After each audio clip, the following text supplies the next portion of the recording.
Okay, so let's talk about Celsius and Fahrenheit. So Celsius and Fahrenheit are just two different scales. They're two different measurements. One is metric. So Celsius comes from the metric system. We use degrees Celsius, the symbols for degrees Celsius. This is degrees Fahrenheit.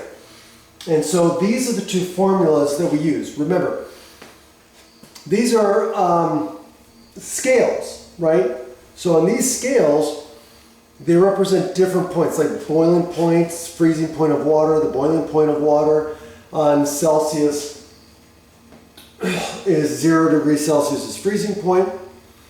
The boiling point of water at standard temperature and pressure is for water is 100 degrees Celsius, and so on. Okay, so we can convert between the two by using either one of these formulas.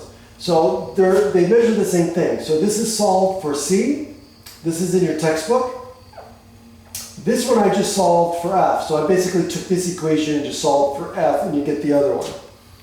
So you can use either one of these formulas depending on what you're solving for. Okay. So for example, if I give you this 212 degrees Fahrenheit, and I say, okay, well, what is this in Celsius? Well, then we would just use this formula. So it's just really just plug and chug. You just have to know the formula.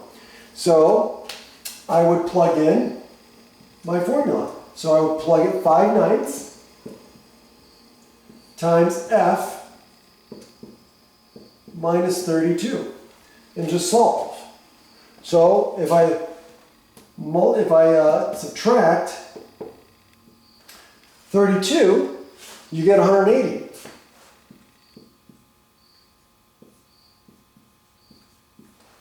And if you take 180 divided by 9, you get 20. And if you take 5 times 20, you get 100 degrees Celsius, which is the boiling point of water. So 212 degrees Fahrenheit is the boiling point of water. Okay? And when Celsius is 0,